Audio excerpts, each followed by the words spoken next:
Asking a girl to take off hijab at the school gate is an invasion on her privacy and dignity, says judge. Asking a pre-university girl to take off hijab at school gate invasion of privacy and dignity, said Justice Dhulia. In his 73-page judgment, Justice Dhulia observed that the hurdles and hardships a girl child undergoes in gaining education are many times more than a male child. While setting aside the Karnataka High Court verdict refusing to lift the ban on headscarf in educational institutions in the state, Justice Dhulia said under the constitutional scheme, wearing hijabs should be simply a matter of choice.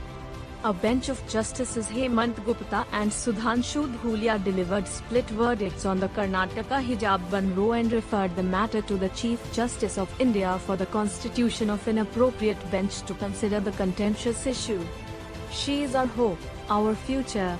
But it is also a fact that it is much more difficult for a girl child to get an education, as compared to her brother, he said. Asking a pre-university schoolgirl to take off a hijab at her school gate is an invasion of her privacy and dignity.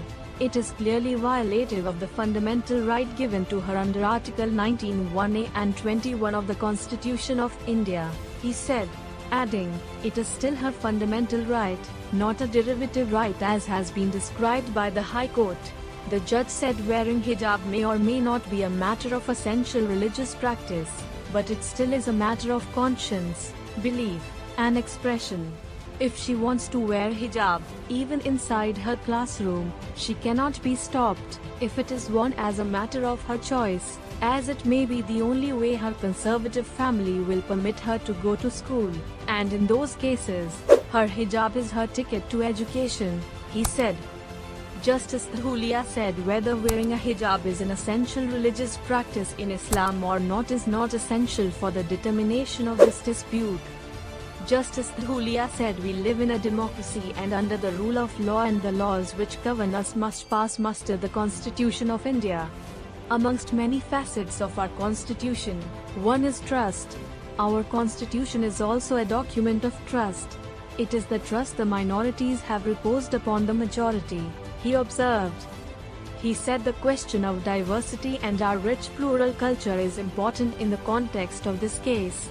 This is the time to foster their sensitivity, empathy, and understanding towards different religions, languages, and cultures.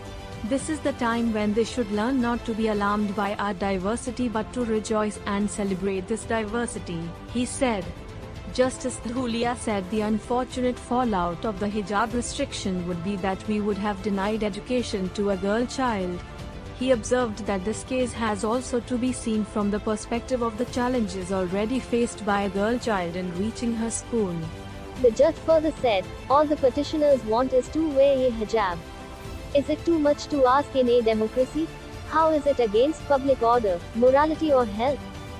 The state government's February 5, 2022 order had banned wearing clothes that disturb equality, integrity, and public order in schools and colleges.